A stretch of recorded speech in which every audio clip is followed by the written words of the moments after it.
ರಾಮನಗರ ಭಾಗಕ್ಕೆ ಸುರಂಗ ಮಾರ್ಗದ ಮೂಲಕ ತೆಗೆದುಕೊಂಡು ಹೋಗುತ್ತಿರುವ ನೀರಾವರಿ ಯೋಜನೆ ಕಾಮಗಾರಿ ಮಂದಗತಿಯಲ್ಲಿ ಸಾಗುತ್ತಿರುವುದರಿಂದ ಸಾವಿರಾರು ರೈತರಿಗೆ ಅನ್ಯಾಯವಾಗುತ್ತಿದೆ ಎಂದು ಕರ್ನಾಟಕ ಜನಪರ ವೇದಿಕೆ ರಾಜ್ಯ ಕಾರ್ಯಾಧ್ಯಕ್ಷ ಮಳವಳ್ಳಿ ಶ್ರೀನಿವಾಸ್ ಆಕ್ರೋಶ ವ್ಯಕ್ತಪಡಿಸಿದರು. ತಾಲೂಕಿನ ಜವನಗಹಳ್ಳಿ ಸಮೀಪ ನಡೆಯುತ್ತಿರುವ ಸುರಂಗದ ಬಳಿ ಸೋಮವಾರ ಸಂಘಟನೆ ವತಿಯಿಂದ ಹಮ್ಮಿಕೊಂಡಿದ್ದ ಪ್ರತಿಭಟನೆ ನೇತೃತ್ವ ವಹಿಸಿ ಮಾತನಾಡಿದ ಅವರು, 2019ರಲ್ಲಿ ಸುಮಾರು 600 ಕೋಟಿ ರು. ಅನುದಾನದಲ್ಲಿ ಚನ್ನಪಟ್ಟಣ ರಾಮನಗರ ಭಾಗಕ್ಕೆ ನೀರಾವರಿ ಯೋಜನೆಗಾಗಿ ಕಾವೇರಿ ನದಿಯಿಂದ ಗುರುತ್ವಾಕರ್ಷಣೆಯ ಮೂಲಕ ನೀರು ಬಳಕೆಗೆ ಯೋಜನೆ ಪ್ರಾರಂಭವಾಗಿದ್ದು 3 ವರ್ಷಗಳಲ್ಲಿ ಈ ಯೋಜನೆ ಪೂರ್ಣಗೊಳಿಸಬೇಕಿತ್ತು. ಆದರೆ 6 ವರ್ಷ ಕಳೆದರೂ ಇಂದಿಗೂ ಮಂದಗತಿಯಲ್ಲಿ ಕಾಮಗಾರಿ ನಡೆಯುತ್ತಿದೆ. ಈ ಯೋಜನೆಯಿಂದ ತಾಲೂಕಿನ ವ್ಯಾಪ್ತಿಯಲ್ಲಿ ಸಾವಿರಾರು ಎಕರೆ ರೈತರ ಕೃಷಿಭೂಮಿ ಹಾಗೂ ಅರಣ್ಯ ಸಂಪತ್ತು ನಾಶವಾಗಿದೆ. ಅಲ್ಲದೆ ಸುರಂಗ ಕಾಮಗಾರಿ ನಡೆದಿರುವ ಕಡೆಗಳಲ್ಲಿ ಸಾವಿರಾರು ಬೋರ್ವೆಲ್ಗಳಲ್ಲಿ ಜಲಮೂಲ ಕಡಿತಗೊಂಡು ಬೆಳೆಗಳನ್ನು ಹಾಕಲಾಗದೆ ಕಂಗಾಲಾಗಿದ್ದಾರೆ ಎಂದು ಕಿಡಿಕಾರಿದ ಅವರು, ಭೂಸ್ವಾಧೀನ ಪ್ರಕ್ರಿಯೆ ಮೂಲಕ ವಶಪಡಿಸಿಕೊಂಡಿರುವ ಜಮೀನು ಮಾಲೀಕರಿಗೆ ಇಂದಿಗೂ ಪರಿಹಾರ ದೊರೆತಿಲ್ಲವೆಂದು ಆರೋಪಿಸಿದರು. ಕೂಡಲೇ ಕಾಮಗಾರಿ ಪೂರ್ಣಗೊಳಿಸುವುದರ ಜತೆಗೆ ಸುರಂಗ ಕಾಮಗಾರಿ ನಡೆದಿರುವ ವ್ಯಾಪ್ತಿಯಲ್ಲಿ ಬರುವ ತಾಲೂಕಿನ ಕೆರೆಕಟ್ಟೆಗಳಿಗೆ ನೀರು ತುಂಬಿಸಲು ಪೈಪ್ ಅಳವಡಿಸಬೇಕು ಹಾಗೂ ನೀರು ಸ್ಥಗಿತಗೊಂಡಿರುವ ಬೋರ್ವೆಲ್ ಮತ್ತು ಭೂಸ್ವಾಧೀನವಾಗಿರು ಜಮೀನಿನ ರೈತರಿಗೆ ಸೂಕ್ತ ಪರಿಹಾರ ಕೊಡಬೇಕೆಂದು ಆಗ್ರಹಿಸಿದರು. ಕ್ರಮ ವಹಿಸದಿದ್ದರೆ ಮುಂದಿನ ದಿನಗಳಲ್ಲಿ ಸುರಂಗದ ಬಳಿಯಿಂದ ಮಂಡ್ಯ ಜಿಲ್ಲಾಧಿಕಾರಿ ಕಚೇರಿವರೆಗೂ ಸಂತ್ರಸ್ತ ರೈತರ ಜತೆಗೂಡಿ ಪಾದಯಾತ್ರೆ ನಡೆಸುವ ಎಚ್ಚರಿಕೆ ನೀಡಿದರು. ಹೋರಾಟದ ಸ್ಥಳಕ್ಕೆ ಸುರಂಗ ಕಾಮಗಾರಿ ನಡೆಸುತ್ತಿರುವ ಮೇಘಾ ಇಂಜಿನಿಯರಿಂಗ್ ಕಂಪನಿ ಪ್ರಾಜೆಕ್ಟ್ ಸಹಾಯಕ ಮ್ಯಾನೇಜರ್ ಶಂಭೂ ಪ್ರಸಾದ್ ಆಗಮಿಸಿ ಕೂಡಲೇ ಮೇಲಧಿಕಾರಿಗಳ ಗಮನಕ್ಕೆ ತಂದು ಸಮಸ್ಯೆ ನಿವಾರಣೆಗೆ ಕ್ರಮ ವಹಿಸಲಾಗುವುದು ಎಂದು ಭರವಸೆ ನೀಡಿದ ನಂತರ ಹೋರಾಟ ಹಿಂಪಡೆಯಲಾಯಿತು. ಇದೇ ಸಂದರ್ಭದಲ್ಲಿ ಸಂಘಟನೆ ರಾಜ್ಯಾಧ್ಯಕ್ಷ ರಮೇಶ್ ಗೌಡ, ಉಪಾಧ್ಯಕ್ಷ ರಂಜಿತ್ ಗೌಡ, ಚಾಮರಾಜನಗರ ಜಿಲ್ಲಾಧ್ಯಕ್ಷ ಮಲ್ಲು, ಮುಖಂಡರಾದ ಹಾಡ್ಲಿ ಸುರೇಶ, ಜಯರಾಮೇಗೌಡ, ಚಿಕ್ಕಸ್ವಾಮಿ ಸೇರಿದಂತೆ 50ಕ್ಕೂ ಹೆಚ್ಚು ಹೋರಾಟಗಾರರು ಇದ್ದರು.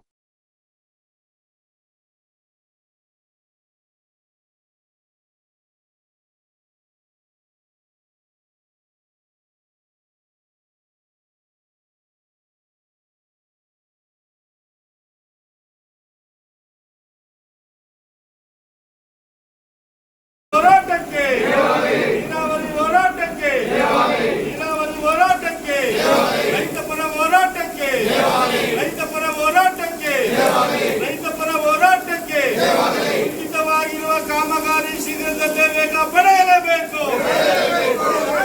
ಕುಂಠಿತವಾಗಿರುವ ಕಾಮಗಾರಿ ಶೀಘ್ರದಲ್ಲಿ ವೇಗ ಪಡೆಯಲೇಬೇಕು. ಕಾಮಗಾರಿ ಶೀಘ್ರವಾಗಿ ಮುಗಿಸಲೇಬೇಕು. ರೈತರಿಗೆ ಪರಿಹಾರ ಕೊಡಲೇಬೇಕು. ರೈತರಿಗೆ ಪರಿಹಾರ ಕೊಡಲೇಬೇಕು. ರೈತರಿಗೆ ಪರಿಹಾರ ಕೊಡಲೇಬೇಕು. ಹಾನಿಯಾಗುತ್ತಿರುವ ಬೆಳೆಗಳಿಗೆ ಪರಿಹಾರ ಕೊಡಲೇಬೇಕು. ಹಾನಿಯಾಗುತ್ತಿರುವ ಬೆಳೆಗಳಿಗೆ ಪರಿಹಾರ ಕೊಡಲೇಬೇಕು. ಆಮೇಲೆ ವೇಗದ ಕಾಮಗಾರಿಯನ್ನು ಮರದ ವೇಗಕ್ಕೆ ಸಾಗಿಸಲೇಬೇಕು. ಆಮೇಲೆ ವೇಗದ ಕಾಮಗಾರಿಯನ್ನು ಮರದ ವೇಗಕ್ಕೆ ಸಾಗಿಸಲೇಬೇಕು. ಅಯ್ಯಯ್ಯೋ ಅಯ್ಯಯ್ಯೋ ಅಯ್ಯಯ್ಯೋ ಅಯ್ಯಯ್ಯೋ ಬೇಕೇ ಬೇಕು. ಬೇಕೇ ಬೇಕು. ಬೇಕೇ ಬೇಕು. ಬೇಕೇ ಬೇಕು. ಬೇಕೇ ಬೇಕು. ಕಾಮಗಾರಿ ಪೂರ್ಣಗೊಳಿಸಿದರೆ ಶಾಂತಿ. ಕಾಮಗಾರಿಯನ್ನು ಶೀಘ್ರವಾಗಿ ಪೂರ್ಣಗೊಳಿಸಿದರೆ ಕಾಮಗಾರಿಯನ್ನು ಶೀಘ್ರವಾಗಿ ಪೂರ್ಣಗೊಳಿಸಿದರೆ ಇಲ್ಲದಿದ್ದರೆ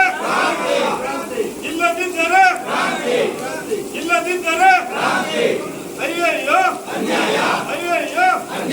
ಅಯ್ಯಯ್ಯೋ ಬೇಕೇ ಬೇಕು.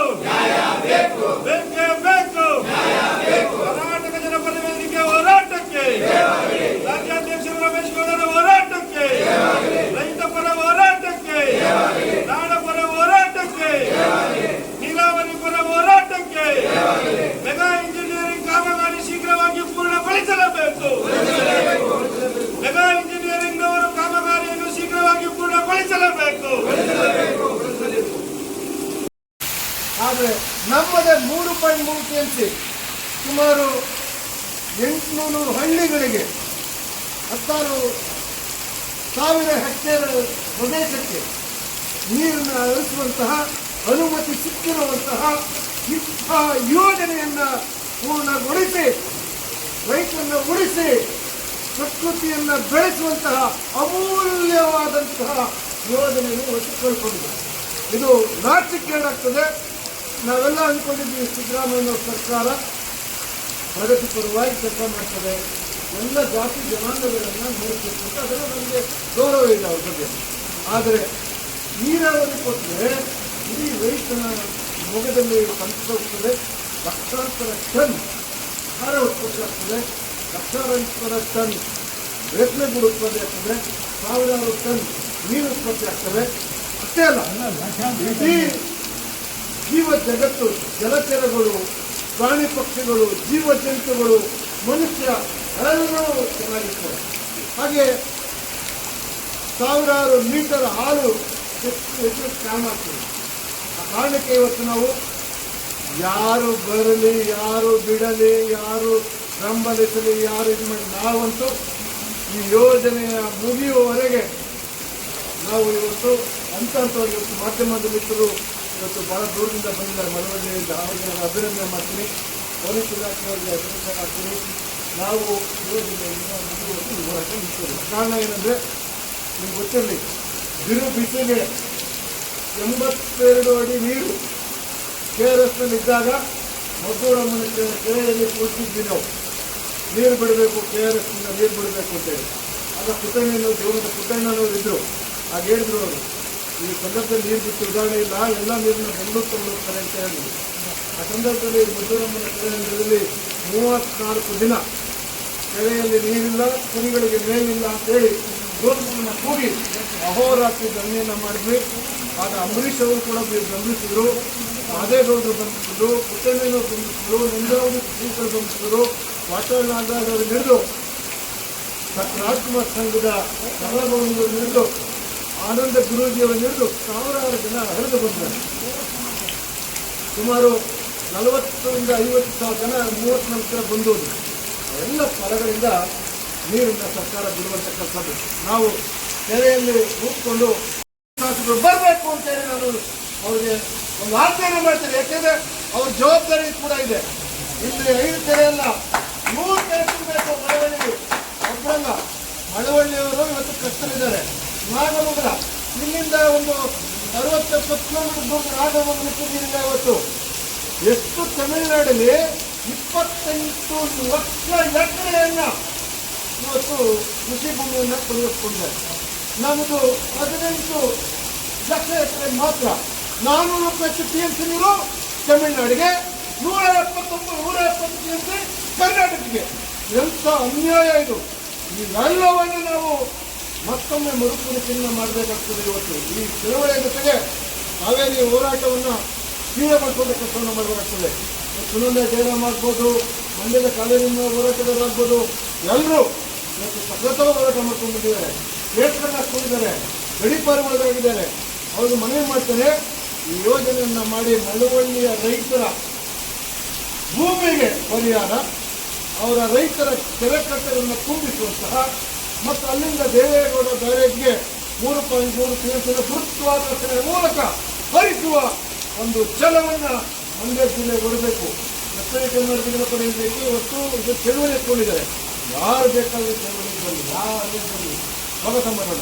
ವಿರೋಧ ಪಕ್ಷ ಸೋತಿರೋರು ಬರಲಿ, ಗೆದ್ದಿರೋರು ಬರಲಿ, ಏನೇ ಆಗಲಿ ಈ ಹೋರಾಟವನ್ನು ನೀರು ಈ ಯೋಜನೆ ಮುಗಿದು ಇವರೇನು ಮೆಗಾ ಕಂಪನಿಯವರು ಏನು ಅವ್ರಿಗೆ ದುಡ್ಡು ಬರ್ತದೆ, ಅವ್ರು ಯಾವಾಗಲೂ ಮುಗಿಸ್ತಾರೆ. ಯೋಜನೆ ಸ್ವಲ್ಪ ವಿಳಂಬ ಆದರೆ ಯೋಜನೆಯ ಗಾತ್ರ ಮತ್ತು ಅವಧಿ ಜಾಸ್ತಿ ಆಯಿತು ಮತ್ತು ಎಲ್ಲ ಮೆಟೀರಿಯಲ್ ಕಾಸ್ಟ್ ಜಾಸ್ತಿ ಆಯಿತು, ನಮಗೆ ಇನ್ನಷ್ಟು ಕೋಟಿಗಳನ್ನು ಕೊಡಿ ಅಂತ ಒಂದು ಬೇಡಿಕೆಯಲ್ಲಿರ್ತಾರೆ. ಆ ಬೇಡಿಕೆಯನ್ನು ಇಟ್ಟು ಇನ್ನೆಷ್ಟು ವರ್ಷಗಳ ಕಾಲ ಯೋಜನೆಯನ್ನು ತಗೊಂಡು ಹೋಗ್ತಾರೆ. ಯಾಕಂದರೆ ನಿಮ್ಗೆ ಗೊತ್ತಾಗಿದೆ, ಹೆಚ್ಚಿನ ಒಳ ಯೋಜನೆಗೆ ಆರಂಭದಲ್ಲಿ ಎಷ್ಟಾಯಿತು, ಕೊನೆಗೆ ಎಷ್ಟು ಸಾವಿರಾರು ಕೋಟಿ ರೂಪಾಯಿ ಇದಾಯಿತು ಅನ್ನೋದು ನಮ್ಗೆ ಗೊತ್ತಿದೆ. ಹಾಗಾಗಿ ಇವತ್ತು ನಮಗೆ ಎಲ್ಲವನ್ನು ಕೂಡ ಅವರು ಕೂಡ ಇದನ್ನು ಎಚ್ಚೆತ್ಕೊಂಡು ಕೆಲಸ ಮಾಡಬೇಕು ಅಂತ ಸಂದರ್ಭ ಹೇಳ್ತಾ, ಮುಂದಿನ ತಿಂಗಳು 28ನೇ ತಾರೀಕು ಗೃಹದಲ್ಲಿ ನಾವು ಕೂತ್ರೆ ನೀರು ಈ ಯೋಜನೆ ಮುಗಿಯುವವರೆಗೆ ಇಲ್ಲಿಂದ ನೀವು ಕದಲಿಸೋಕ್ಕೆ ಸಾಧ್ಯ ಇಲ್ಲ. ಅದು ನಮ್ಮ ಅದನ್ನು ಹೇಳ್ಬಾರ್ದು. ನಾವು ನಮ್ಮ ಸಾವು ಬದುಕಿನ ಹೋರಾಟ ಆಗ್ತದದು. ಕೊನೆಯವರೆಗೆ ಈ ಹೋರಾಟವನ್ನು ಜಯಶೀಲರಾಗಿ ಮಾಡಿ ಈ ಸರ್ಕಾರಕ್ಕೆ ಎಚ್ಚರಿಕೆಯನ್ನು ಕೊಟ್ಟು ಅಧಿಕಾರಿಗಳು ಬಂದು ಈ ಯೋಜನೆಯನ್ನು ಮುಗಿಸಿ ರೈತರಿಗೆ ಪರಿಹಾರ ಕೊಡಿಸಿ ಮಳವಳ್ಳಿ ತಾಲೂಕಿನ 16 ಕೆರೆಗಳು ದೇವೇಗೌಡ ಬ್ಯಾರೇಜ್ನ ತುಂಬಿಸಿ ರಾಮನಗರದ ಕೆರೆಗಳಿಗೆ ನೀರು ತುಂಬಿಸುವಂತವರೆಗೆ ಇಲ್ಲಿ ಹೋರಾಟವನ್ನು ಮಾಡಬೇಕಾಗ್ತದೆ ಅಂತ ಈ ಸಂದರ್ಭದಲ್ಲಿ ಹೇಳ್ತಾ ಪೊಲೀಸ್ ಇಲಾಖೆಯ ಮಿತ್ರರಿಗೆ ನಾನು ಅಭಿನಂದನೆ ಸಲ್ಲಿಸ್ತೀನಿ. ಮಾಧ್ಯಮದ ಮಿತ್ರರು ಇವತ್ತು ತಮ್ಮೆಲ್ಲ ಕೆಲಸಗಳನ್ನ ಬದಿಗಿಟ್ಟು ಈ ಹೋರಾಟಕ್ಕೆ ಮಳೆ ಈ ಒಂದು ನೀರಿನ ನಡುವೆ ಕೂಡ ಅವರು ನಮ್ಮ ಬಂದಿದ್ದಾರೆ. ಅವರು ಕೂಡ ಕೃತಜ್ಞತೆಯಿಂದ ನಾನು ನೆನೆಸ್ಕೊಳ್ತಾ ನಮ್ಮ ಎಲ್ಲ ಸಂಘಟನೆಗಳು ನಮ್ಮ ಸಂಘಟನೆಯ ಇವರೆಲ್ಲರೂ ಹಲವಾರು ಪಾದಯಾತ್ರೆಯನ್ನು ಮಾಡಿದಂಥವ್ರು, ನಿತ್ಯಾನಂದನ ಆಶ್ರಮದ ವಿರುದ್ಧ ಲಾಠಿ ಏಟು ತಿಂದಂಥವ್ರು, ಕೆರೆ ಚಳವಳಿಯಲ್ಲಿ ನಮ್ಮ ಜೊತೆ 34 ದಿನ ಕೂತಂಥವ್ರು, ಹಾಗೆ ರೇಷ್ಮೆ ಹೋರಾಟದಲ್ಲಿ ಭಾಗಿಯಾದಂಥವ್ರು, ನಮ್ಮ ಸುಮಾರು 16 ವರ್ಷಗಳಿಂದ ಹಲವಾರು ಹೋರಾಟಗಳಲ್ಲಿ ಸಕ್ರಿಯ ಪಾತ್ರ ವಹಿಸಿದ ನಿಷ್ಠಾವಂತ ಕಾರ್ಯಕರ್ತರು, ನಾಯಕರುಗಳು ಇವರೆಲ್ಲರೂ ನಾನು ಅಭಿನಂದನೆ ಮಾಡ್ತಾ ಈ ಹೋರಾಟವನ್ನು ನಾವು ನೀರನ್ನು ಬಿಡುವುದಿಲ್ಲ ಅಂತ ಹೇಳಿದಾಗ ಮಂಡ್ಯದಲ್ಲಿ ಘಟ್ಟವನ್ನೇ ಕೊಯ್ಕೊಂಡು ಕೈನ ಶ್ರೀನಿವಾಸರು ಆ ಒಂದು ಗಟ್ಟಿ ಹೋರಾಟಗಾರ ಅವರು ಕೂಡ ಹೋರಾಟಕ್ಕೆ ಬಂದಿದ್ದಾರೆ. ಅವ್ರಿಗೂ ಕೂಡ ಈ ಸಂದರ್ಭದಲ್ಲಿ ಮಾತಾಡಿ ನನ್ನ ರೈತ ಮಿತ್ರರು ಮಾತಾಡಲಿ. ಯಾಕೆಂದರೆ ನೀವು ವಿಚಾರದಲ್ಲಿ ಮೀನ ಮೆಸೇಜ್ ಇರ್ತಾರೆ ನೀವು ಕೇಳಿದಾಗ ಪರಿಹಾರ ನಮ್ಮ ಬಂದೇ ಬರ್ತೀವಿ ಅಂತೋ ಏನೋ ಗೊತ್ತಿಲ್ಲ, 2 ವರ್ಷಕ್ಕೂ ಬಂದೇ ಬರ್ತೀನಿ ನಿಮಗೆ. ಆದರೆ 5 ವರ್ಷಕ್ಕೆ ನೀರು ಹಂಚಿದ್ರೆ ತಮಿಳುನಾಡಿಗೆ ಆ ನೀರು ಮತ್ತೆ ಬರೋದಿಲ್ಲ. ನಾವು ನಿಮ್ಮದೇನು ಅಂದರೆ ನೀವು ಕೂಡ ಸ್ವಲ್ಪ ಸರ್ಕಾರದ ಕಡೆ ಸ್ವಲ್ಪ ಮೀಡಿಯಾ ಮಾತಾಡಿ ನೋಡ್ರೆ ಮೀಡಿಯಾ ಮಾತಾಡಿ ನೀವು ಕೂಡ ಯೋಜನೆಯನ್ನು ಪರಿಹರಿಸಿ ಯೋಜನೆ ಸಹಕರಿಸಿ ಒಳ್ಳೆ ಕೆಲಸ ಮಾಡಿ ಅಂತ ಹೇಳ್ತಾ ರೈತರು ಮಾತಾಡಲಿ ಮತ್ತು ಶ್ರೀನಿವಾಸ ಮಾತಾಡಲಿ. ನನ್ನ ಹೋರಾಟದ ಗುರುಗಳು ಕೆರೆ ಚಳವಳಿ ರಮೇಶ್ ಗೌಡರು ಅಂತೇಳಿ ರಾಜ್ಯಾದ್ಯಂತ ಪ್ರತಿನಿಧಿಸಿರತಕ್ಕಂಥ ರಮೇಶ್ ಗೌಡರು ಮತ್ತು ಎಲ್ಲ ಪದಾಧಿಕಾರಿಗಳು ಹಾಗೆ ನಮ್ಮ ತಾಲೂಕಿನ ಹಿರಿಯ ರೈತ ಮುಖಂಡರುಗಳು ನನ್ನ ಸ್ನೇಹಿತರುಗಳಿಗೆಲ್ಲರಿಗೂ ಈ ಹೋರಾಟಕ್ಕೆ ಬೆಂಬಲಿಸೋದಕ್ಕೆ ಧನ್ಯವಾದಗಳನ್ನ ತಿಳಿಸ್ತಾ ಏನು ಇವತ್ತು ಇಷ್ಟೊತ್ತು ನಮ್ಮ ಪ್ರಾಜೆಕ್ಟ್ ಇಂಜಿನಿಯರು ಮ್ಯಾನೇಜರ್ ಒಂದಷ್ಟು ವಿಚಾರಗಳನ್ನ ಈ ಕಾಮಗಾರಿ ಬಗ್ಗೆ ತಿಳಿಸಿದ್ರು. ನಿಮ್ಮ ಹೆಸರು ಪ್ರಸಾದ್ ಅಂತೇಳಿ ಪ್ರಾಜೆಕ್ಟ್ ಮ್ಯಾನೇಜರ್. ಈ ಕಾಮಗಾರಿ ಬಗ್ಗೆ ಈ ಕಂಪನಿಯವರ ಬಗ್ಗೆ ಒಂದೇ ಒಂದು ಪದದಲ್ಲಿ ಹೇಳಬೇಕು ಅಂತಂದ್ರೆ ಕನ್ನಡದಲ್ಲಿ ಒಂದು ಮಾತಿದೆ, ಉಂಡು ಹೋದ ಕೊಂಡು ಹೋದ ಅಂತ. ಈ ಕಂಪನಿಯವರು ಮಾಡ್ತಾ ಇರ್ತಕ್ಕಂಥದ್ದು ಇದೇ ಕೆಲಸ. ಈ ಕಾಮಗಾರಿಯಿಂದ ಈ ಯೋಜನೆಯಿಂದ ಮಳವಳ್ಳಿ ತಾಲೂಕಿನ ಯಾವುದೇ ಒಬ್ಬ ಸಿಂಗಲ್ ರೈತರಿಗೆ ಅನುಕೂಲ ಇಲ್ಲ. ಇಲ್ಲಿ ಹರಿತಾ ಇರ್ತಕ್ಕಂಥ ನೀರೇನು ಗೊತ್ತಾ, ಇದು ಅಂತರ್ಜಲ. ಒಂದು ಜಮೀನಿನಿಂದ ಇನ್ನೊಂದು ಜಮೀನಿಗೆ ಏನು ಅಂತರ್ಜಲ ಭೂಮಿಯ ಅಂಗಳದಲ್ಲಿ ಹರಿತಾ ಇದೆ, ಅಂತರ್ಜಲವನ್ನು ತಡೆ ಹಿಡಿದಿರಿ ನೀವು. ಏನು ಕಾಂಕ್ರೀಟ್ ಹಾಕ್ತೀರಿ, ಈ ಭಾಗದಿಂದ ಈ ಭಾಗಕ್ಕೆ ಅಂತರ್ಜಲ ಕಟ್ಟಾಗ್ತದೆ. ಲಕ್ಷಾಂತರ ಬೋರ್ಗಳು ನಿಂತೋಗಿದ್ದಾವೆ. ನಿಮಗೆ ಗೊತ್ತಿರಲಿ, ಈ ಯೋಜನೆಯಿಂದ ದೊಡ್ಡ ದೊಡ್ಡ ತೋಟಗಾರಿಕೆ ಬೆಳೆಗಳು, ತೆಂಗು, ಅಡಿಕೆ, ಬೇವು ಈ ಥರ ಮರಮುಟ್ಟು ಬೆಳೆಗಳನ್ನು ಬೆಳೆಯುವಂಥದ್ದು ನಿಷೇಧ ಆಗಿದೆ. ಎಲ್ಲೆಲ್ಲಿ ಹಾದು ಹೋಗ್ತಾ ಇದೆ ಈ ಕಾಮಗಾರಿ ಆ ಜಾಗದಲ್ಲಿ. 5 ವರ್ಷದಿಂದ ರೇಷ್ಮೆ ಬೆಳೆಗಾರರು ಪಾಡಂತೂ ಕೇಳೋರೇ ಇಲ್ಲ. ನಿಮಗೆ ಹಣ ಬರಬೇಕು 60 ಕೋಟಿ, ಕಾಮಗಾರಿ ಮುಕ್ತಾಯ ಆಗಬೇಕು. ಈ ರೈತರಿಗೆ ಆಗಿರ್ತಕ್ಕಂಥ ನಷ್ಟ ಕಟ್ಕೊಡೋರು ಯಾರೋ? ಸರ್ಕಾರನ ಕೇಳಲಿಕ್ಕಾಗಿಲ್ಲ, ನೀವು ಈನ ಕೇಳಲಿಕ್ಕಾಗಲ್ಲ. ಕಾಮಗಾರಿ ಗುತ್ತಿಗೆಯನ್ನು ತೆಗೆದುಕೊಂಡು ಸಂಪಾದನೆ ಮಾಡಿ ಲಕ್ಷಗಟ್ಟಲೆ ಕೋಟಿಗಟ್ಟಲೆ ಹಣವನ್ನು ನಿಮ್ಮ ಕಂಪ್ನಿ ತುಂಬ್ಕೊತೀರಲ್ಲ, ನಿಮ್ಮನ್ನೇ ಕೇಳ್ತಾ ಇದ್ದೀವಿ ನಾವು. ನಿಮ್ಮನ್ನೇ ಕೇಳಬೇಕು, ನಿಮ್ಮ ಗುತ್ತಿಗೆ ಪಟ್ಟಿ ಹಿಡಿದು ಕೇಳಬೇಕು, ಈನ ಕೇಳಬೇಕು ಅನ್ನುವಂಥ ತಾತ್ಸಾರದ ಉತ್ತರ ನಿಮ್ಮಿಂದ ನಾವು ನಿರೀಕ್ಷೆ ಮಾಡಿಲ್ಲ. ಈನ ಕರೆಸಬೇಕಾದಂಥ ಜವಾಬ್ದಾರಿ ನಿಮ್ಮದು. 4 ದಿವಸದಿಂದಲೇ ನಾವು ಪೊಲೀಸ್ ಇಲಾಖೆಯವರಿಗೆ ಗಮನಕ್ಕೆ ತಂದಿದ್ದೀವಿ ಹೋರಾಟದ ವಿಚಾರವನ್ನು. ಅವರಿದ್ದಿದ್ರೆ ಸಮಂಜಸ ಉತ್ತರ ಕೊಡ್ತಿದ್ರು ಅಥವಾ ಪಲಾಯನ ಮಾಡ್ತಾ ಇದ್ರು, ನೀವು ನಾವೆಲ್ಲ ನೋಡ್ಬೋದಾಗಿತ್ತು. ಇದು ಒಂದು ಕಡೆ ಈ ಯೋಜನೆ ಆಗಬಾರ್ದಾಗಿತ್ತು, ಆಗೋಗಿದೆ. ಪಕ್ಕದ ನಮ್ಮ ನಾಡಿನ ಪಕ್ಕದ ಜಿಲ್ಲೆ ರಾಮನಗರ ಜಿಲ್ಲೆ ರೈತರಿಗೆ ಅನುಕೂಲ ಆಗಲಿ ಅಂತೇಳಿ ಈ ಯೋಜನೆಯನ್ನು ಅಂದಿನ ಮುಖ್ಯಮಂತ್ರಿಗಳು ಜಾರಿಗೆ ತಂದರು. ನಡೀತಾ ಇದೆ ಕಾಮಗಾರಿಯೆಲ್ಲ ಎಷ್ಟು ಬೇಗ ಮುಗಿಸ್ಬೇಕು ಅಷ್ಟು ಬೇಗ ಮುಗಿಸೋದ್ರ ಜೊತೆಗೆ ನಮ್ಮ ರೈತರುಗಳು ಏನು ಜೀವನವನ್ನು ಕಳ್ಕೊಳ್ತಾ ಇದ್ದಾರೆ, ಬದುಕನ್ನು ಕಳ್ಕೊಳ್ತಾ ಇದ್ದಾರೆ, ಬೆಳೆಯನ್ನು ಕಳ್ಕೊಳ್ತಾ ಇದ್ದಾರೆ. ನಿಮ್ಗೆ ಗೊತ್ತಿರಲಿ, ರೈತರು ಅಂತಂದರೆ ಈ ದೇಶದ ಬೆನ್ನೆಲುಬು. ರೈತಾಪಿ ವರ್ಗ ಆ ಕೃಷಿನೇ ನಂಬ್ಕೊಂಡು ಅವ್ರ ಮಕ್ಕಳುಗಳನ್ನು ವಿದ್ಯಾಭ್ಯಾಸ ಪಡಿಸ್ಬೇಕಾಗ್ತದೆ, ಅವ್ರ ಆರೋಗ್ಯ ಸಮಸ್ಯೆಯನ್ನು ತೀರಿಸ್ಕೊಳ್ಬೇಕಾಗ್ತದೆ. ಎಲ್ಲದಕ್ಕೂ ಮೂಲನೇ ಕೃಷಿ. ಈ ಕೃಷಿಗೆ ನೀವು ಕುಂಡರಿಸ್ಬಿಟ್ರೆ, ಕೃಷಿನೇ ನೀವು ಮುಟ್ಟಕರಿಸ್ಬಿಟ್ರೆ ಅವ್ರ ಜೀವನ ಹೇಗೆ ಮಾಡ್ತಾರೆ? ನೀವು ಸರ್ಕಾರದಿಂದ ಹಣ ಬರಬೇಕು, ಲೆಟರ್ ಬರೆದಿರ್ತೀರಿ, ನಿಧಾನಕ್ಕೆ ಬರ್ತದೆ. ರೈತರು ಪಾಲು ಕೇಳೋರು ಯಾರು? ಇದೆಲ್ಲವನ್ನು ಮನಗಂಡಂಥ ನಮ್ಮ ರಾಜ್ಯಾಧ್ಯಕ್ಷ ರಮೇಶ್ ಗೌಡರು ಇವತ್ತು ರೈತರ ಪರವಾಗಿ ನಾಡು ಪರವಾಗಿ ಹೋರಾಟವನ್ನು ಹಾಕೊಂಡಿದ್ದಾರೆ. ಇವತ್ತು ಖುದ್ದಾಗಿ ಸ್ಥಳಕ್ಕೆ ಇವರು ಬರಬೇಕಾಗಿತ್ತು, ನಿಮ್ಮ ಗುತ್ತಿಗೆ ಪಡೆದಿರ್ತಕ್ಕಂಥ ಮುಖ್ಯಸ್ಥರು ಕೂಡ ಬರಬೇಕಾಗಿತ್ತು. ಲಘುವಾಗಿ ತೆಗೆದುಕೊಳ್ಬೇಡಿ ಸಂಘಟನೆ ಹೋರಾಟವನ್ನ, ಗೌಡ್ರ ಹೋರಾಟವನ್ನ. ನಾನು ನಿಮ್ಗೆ ಒಂದೇ ಒಂದು ಉಲ್ಲೇಖ ಹೇಳ್ತೀನಿ. ಪಕ್ಕದ ಮದ್ದೂರಿನಲ್ಲಿ ಕೆರೆ, ಇಡೀ ಮಂಡ್ಯ ಜಿಲ್ಲೆ ಕೆರೆಗಳನ್ನು ಒಣಗಿಸಿದಂತ ಸರ್ಕಾರ ಅವತ್ತು ಒಂದೇ ಒಂದು ಕೆರೆಗೂ ನೀರು ಬಿಟ್ಟಿರಲಿಲ್ಲ. ಮನುಷ್ಯರಿಗಿರಲಿ, ದನ ಕರುಗಳು, ಪ್ರಾಣಿ ಪಕ್ಷಿಗಳಿಗೂ ಕೂಡ ನೀರಿಲ್ಲದಂತ ಹಾಹಾಕಾರದ ಸಮಯ ಅವತ್ತು. 35 ದಿನಗಳಿಗೂ ಹೆಚ್ಚು ದಿನ ಕೆರೆಯಲ್ಲಿ ಕೂತು ಇಡೀ ಮಂಡ್ಯ ಜಿಲ್ಲೆಗೆ ನೀರನ್ನು ತುಂಬಿಸಿದ ಕೀರ್ತಿ ರಮೇಶ್ ಗೌಡರು. ಅವರ ಹೋರಾಟವನ್ನು ನೀವು ಲಘುವಾಗಿ ಪರಿಗಣಿಸಿದ್ರೆ ಮುಂದಿನ ದಿನ ನೀವು ತಕ್ಕ ಪಾಠವನ್ನ, ತಕ್ಕ ಬೆಲೆಯನ್ನು ತೆತ್ತಬೇಕಾಗ್ತದೆ ಎನ್ನುವಂಥ ಉಲ್ಲೇಖವನ್ನು ಮಾಡ್ತೀನಿ ನಾನು ಈ ಸಂದರ್ಭದಲ್ಲಿ. ತಕ್ಷಣ ನೀವು ಯಾರೆಲ್ಲ ರೈತರ ಜಮೀನಿನಲ್ಲಿ ಪೈಪ್ಲೈನ್ ಅನ್ನು ಮಾಡ್ತಾ ಇದ್ದೀರಿ, ಅಂಡರ್ ಪಾಸ್ ಅನ್ನು ತೆಗೆದುಕೊಂಡು ಹೋಗ್ತಾ ಇದ್ದೀರಿ, 1 ವರ್ಷದ ಒಳಗಡೆ ಕಾಮಗಾರಿ ಮುಗಿಸಿ ಹೋಗ್ತೀವಿ ಅಂತ ಹೇಳ್ತೀರಿ. 1 ವರ್ಷದ ಒಳಗಡೆ ನೀವು ಕಾಮಗಾರಿನ ಮುಗಿಸಿ ರೈತರಿಗೆ ಪರಿಹಾರವನ್ನು ಕೊಡದೆ ಹೋದ್ರೆ ಯಾರನ್ನ ಕೇಳೋದು ನಾವು? ನಾ ಈ ಸಂದರ್ಭದಲ್ಲಿ ತಾಲೂಕಿನ ಎಲ್ಲ ರೈತರುಗಳಿಗೂ ಮನವಿ ಮಾಡ್ತೇನೆ, ನಿಮಗೆ ಸಂಪೂರ್ಣ ಪರಿಹಾರ ಕೊಡದಂತ ಪಕ್ಷದಲ್ಲಿ ಮಿಲಿಟರಿನೇ ಕರ್ಕೊಂಡ್ಬಂದು ನಿಲ್ಲಿಸಲಿ. 1 ಇಂಚು ಜಾಗವನ್ನೇ ಕಂಪ್ನಿಯವರು ಕೊಡಬೇಡಿ. ನೀವು ಒಂದೇ 1 ಇಂಚು ಜಾಗವನ್ನೇ ಕಂಪ್ನಿಯವರು ಕೊಡಬೇಡಿ ಕಾಮಗಾರಿ ಮಾಡಲಿಕ್ಕೆ. ಅದೇನಾಗ್ತದೆ ನೋಡೇ ಬಿಡೋಣ. ಸಂಘಟನೆ ನಿಮ್ಮ ಪರವಾಗಿರ್ತದೆ. ತಕ್ಷಣ ನೀವು ರೈತರಿಗೆ ಪರಿಹಾರವನ್ನು ಕೊಡಬೇಕು. ಸಮಂಜಸವಾದ ಕಾಮಗಾರಿಯನ್ನ, ನಿಮ್ಮ ಕಾಮಗಾರಿಯಿಂದ ಆಗ್ತಾ ಇರ್ತಕ್ಕಂಥ ಅನಾಹುತ ಅವಘಡಗಳು ಒಂದೊಂದಲ್ಲ. ಭೂಗಳ ಕ್ಷೇತ್ರದಲ್ಲಿ ಹಲವಾರು ಗ್ರಾಮಗಳಲ್ಲಿ ಮನೆಗಳು ಬೀಳ್ಬಿಟ್ಟಿದ್ದಾವೆ ಇವತ್ತು. ಸಣ್ಣ ಸಣ್ಣ ಬಡವರು ಶೀಟ್ಗಳು ಹಾಕಿದಂತ ಮನೆಗಳು ಬೀಳ್ಬಿಟ್ಟಿದ್ದಾವೆ ಇವತ್ತು. ಅದಕ್ಕೆಲ್ಲ ಪರಿಹಾರ ಕೊಡುವಂತವ್ರು ಯಾರು?